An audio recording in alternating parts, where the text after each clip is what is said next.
We would also like to state for the record that we are downright appalled over many aspects of the bill that we've been able to scan and are genuinely afraid for the future of Ontario and its peoples. The proposed measures in this bill encourages cause for massive alarm. Too many wars have been fought, lives given, and tears shed to have all that's been achieved offhandedly tossed out in order to support this present government's political state that is just plain hurting people.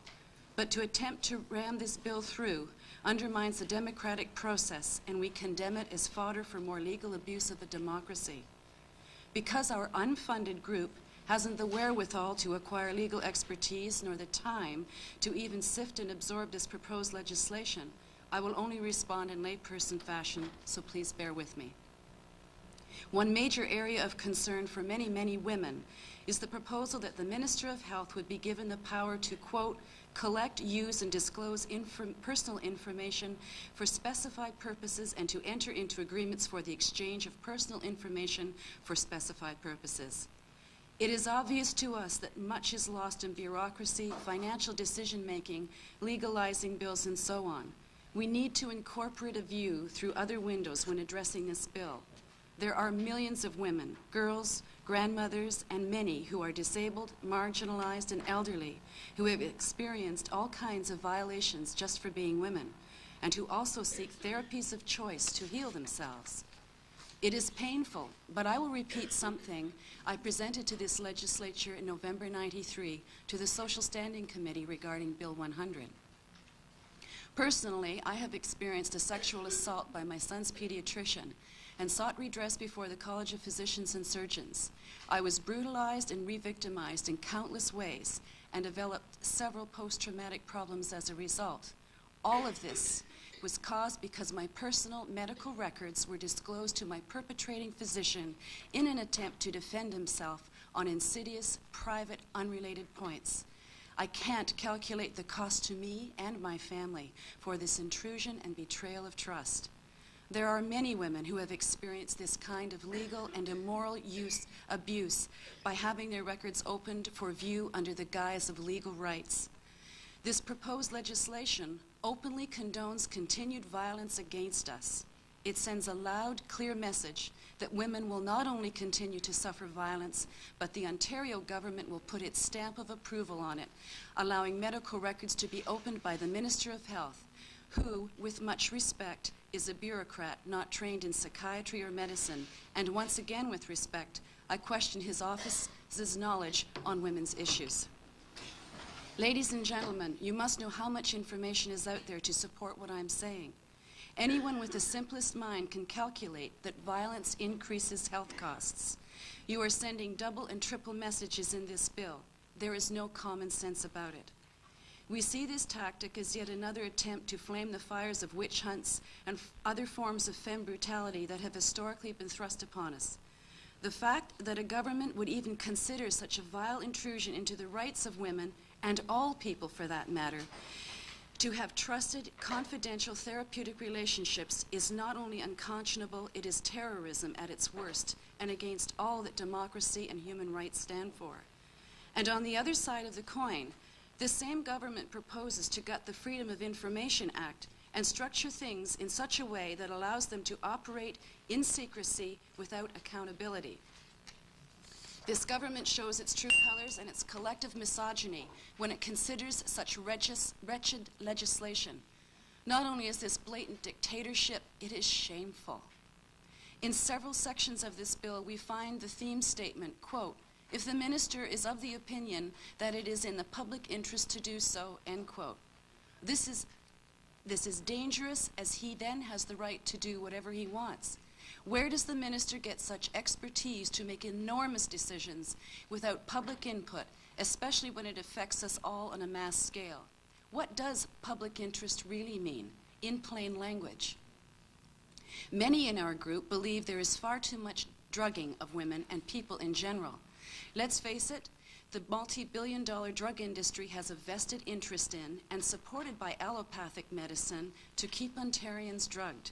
And what better way than to define violence against women inequity, sexual assault, emotional battering, and a whole host of other abuses as psychiatric problems that need drugging in order to medicate pain. God forbid holistic, indigenous spiritual ways, women's right to birth as they wish, and alternate therapies of choice be relied upon for healing and would speak loudly to cutting costs. This would threaten their obscene profits and power over our lives. This is just another way to get rich on the backs of the marginalized as we see it. Further, we demand to know why these alternative forms of health care aren't recognized under the OHIP system. It certainly makes common sense to millions of us that they should be. However, we do recognize the need for drug in other instances. My own son wouldn't be alive today had it not been for specialized medicine and drugs, and healthcare people with a work ethic that today I bow to. My daughter's severe epilepsy relies heavily on drugs and new technologies. But to bill the marginalized under highly marketed need to bring down the deficit is again an unconscionable act. We need far more time and public hearings and a separate bill on this issue. This government and the public are concerned with the abuse of OHIP. Our group knows of numbers of doctors who, while sexually assaulting their patients, were collecting from OHIP for services rendered, and in many cases were invoicing for services they never rendered. This is clearly doctor fraud. A simple solution as we see it: have the patient sign a receipt with the specific health services rendered, and the attending physician, patient, and OHIP would all get a copy. This puts power in everyone's pockets. This government's activities are threatening our health and well-being through its policymaking. Surely you can find creative, effective ways to deal with our financial constraints, which are much more equitable and humane, rather than rob from the poor to give to the rich. Where is Robin Hood? Thank you for the opportunity to speak, and we welcome any questions. Okay, thank you. We have about 6 minutes, I guess, per party, starting with Ms. Lankin. Well, thank you very much. Ms. Danley, thank you for your presentation. I did follow the hearings on Bill 100 and remember the contribution that you made on behalf of your organization, and admired the bravery it took to share your own personal experiences with the committee. I understand from listening to your presentation that there is a great deal of concern with respect to the privacy provisions. We've asked this question of the Minister a number of times, and you know the Privacy Commissioner has raised concerns. The Minister has said that the provisions that he has introduced in at least one section of the Act are no more than what occur already with respect to the right of inspectors to look at records in independent health facilities. And yet there are others who argue that there are 2 or 3 different sections of the legislation that actually deal with information, disclosure of information, and collectively put together represent a real threat, and that it's more than the Minister would say.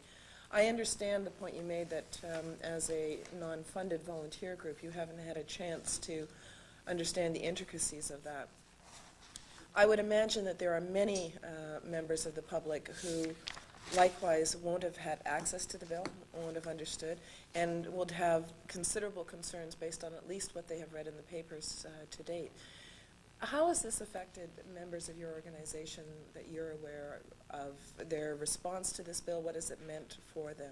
Well, it's created a fear, and a very real fear, and a fear that we have for those of us who have had, thank you, the courage to stand, is that women will now go back. They won't say anything. They'll keep closeted again, and we know what closeted, secret information does in the wrong hands. If a woman or anyone has the ability to deal with her healing in the most gut level ways, to know that anybody would even look at the record, let alone bring it out or share it with someone else, and how would it be used, sends everyone underground. And that's not good, because that supports violence against women.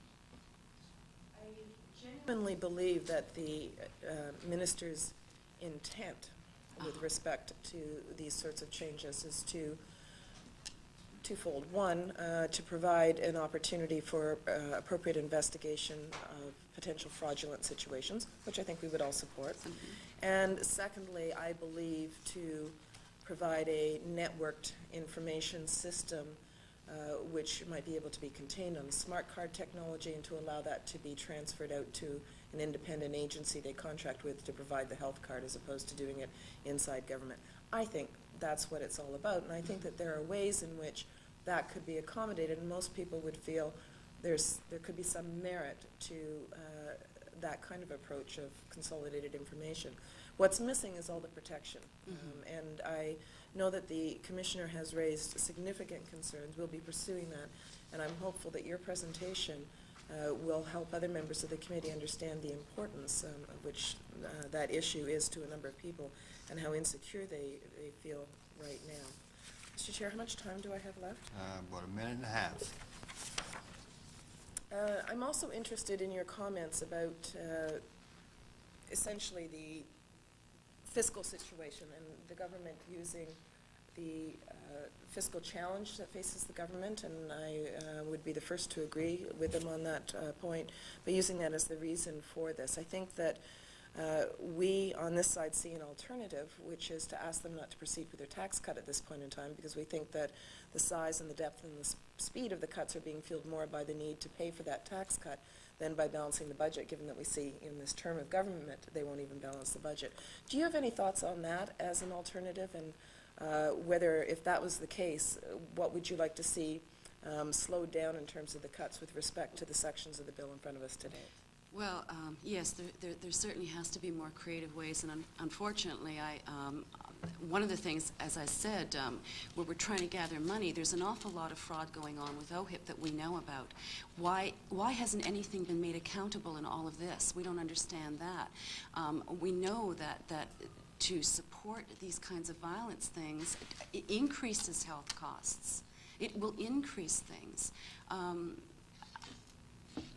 I'm afraid that if we could have another week or so to talk amongst ourselves and brainstorm, I'm sure that we could come up with more and be more than happy to make ourselves available at any time. But other than pretty much what we've said in here, I can't. Were you think of consulted at all? Not at all. No, not at all. And I have written to the Minister's office 2 or 3 times and asked for information about the Health Professions Board, and you know, we have some very large, grave concerns about that board and a number of other issues. And what is this government's stand on these whole issues regarding our protection, our health and our well-being in this government, and especially with our group and the abuses that many of us have incurred through the medical system?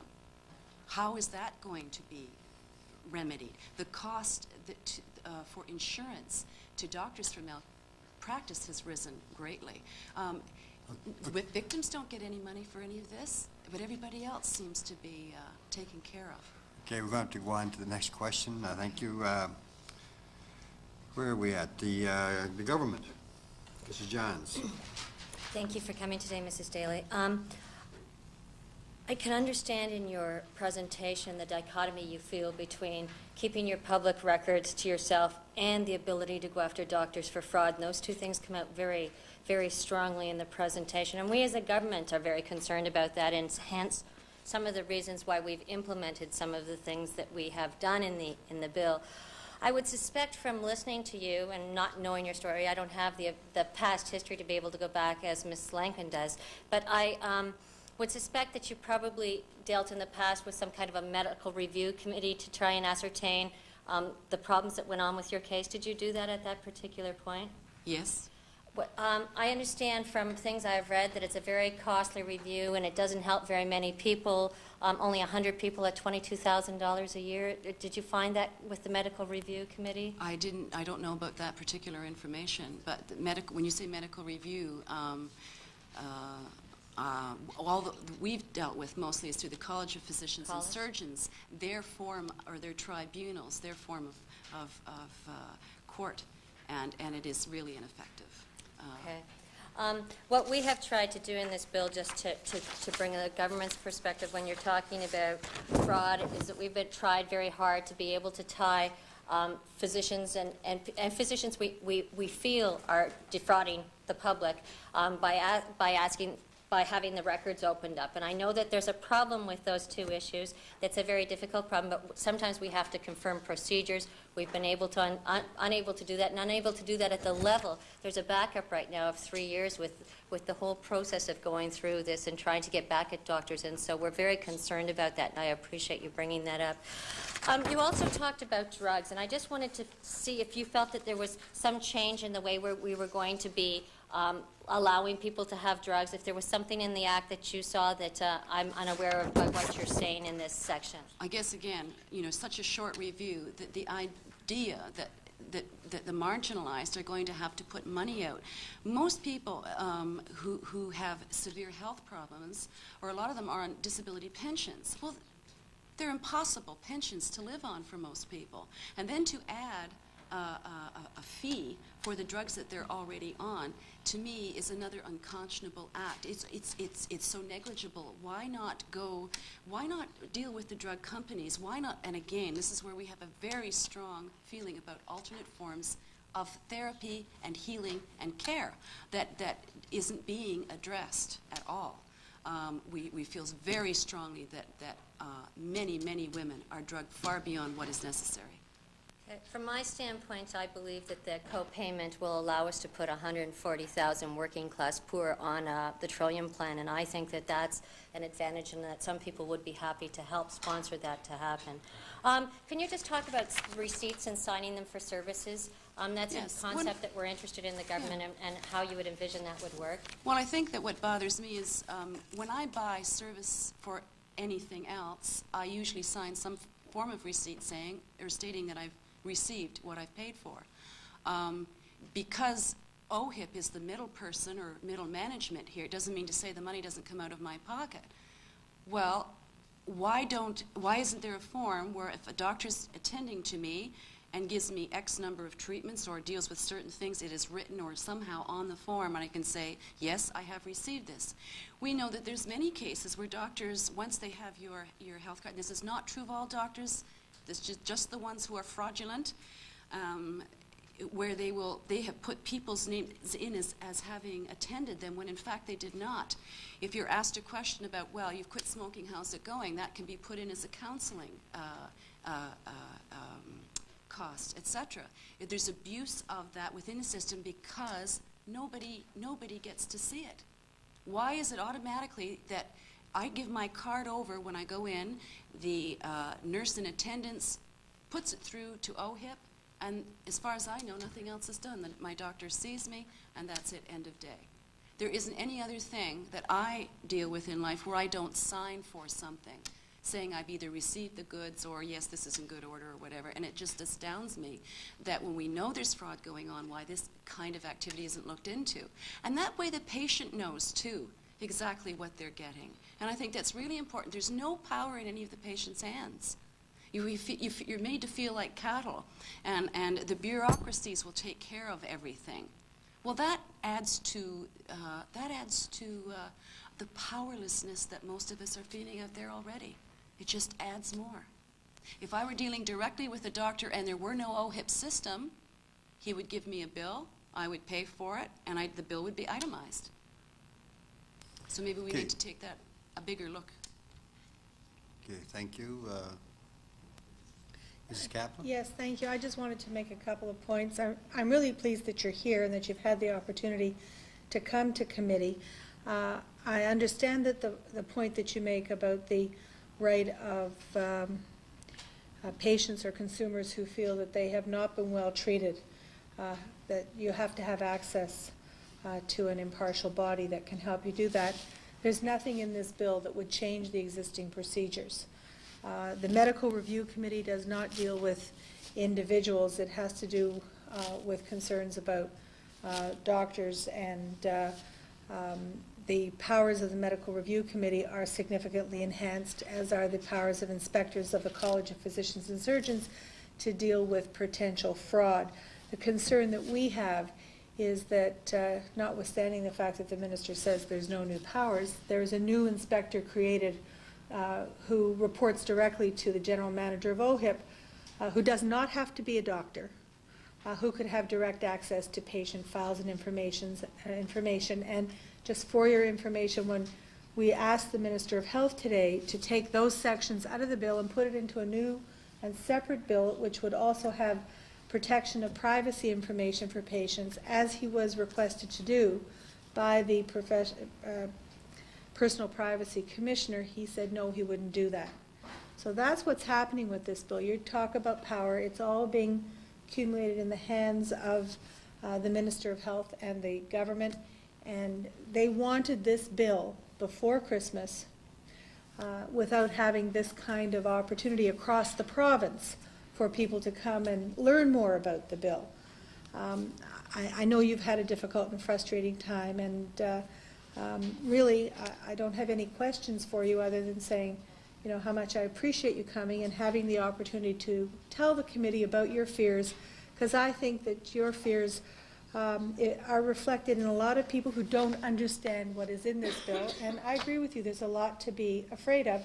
If I had just one question, it's, do you think it would be easier for people to understand if this bill was subdivided into different components, so you had one that dealt with drugs and one that dealt with hospitals and that kind of thing? I do think subdivision is absolutely mandatory, and as well, we need for the public to understand better. And when it's pushed through like it is, those of us who this isn't our training, it's difficult enough. And for those who are still in a survival mode, it's all they can do to survive sometimes, let alone try to understand the bureaucracy that's going to affect their lives in a mammoth way. I've always believed that it's important that the public have information and that they feel empowered to be able to come and speak their minds. But when you have a process like this, which is so complex, I think it inhibits the opportunity for individuals to come. And so I congratulate you for really coming and talking to this important bill. Thank you. Can I just have Ms. Demerson speak on that last comment? Yes, the matter of anyone having access to doctors' records, you say it's going to be private, but it seems to me that with these days everything goes on the computer, and he has a secretary and so forth. It's not going to be private, and I don't think it should be done. Well, the Privacy Commissioner shares your concern.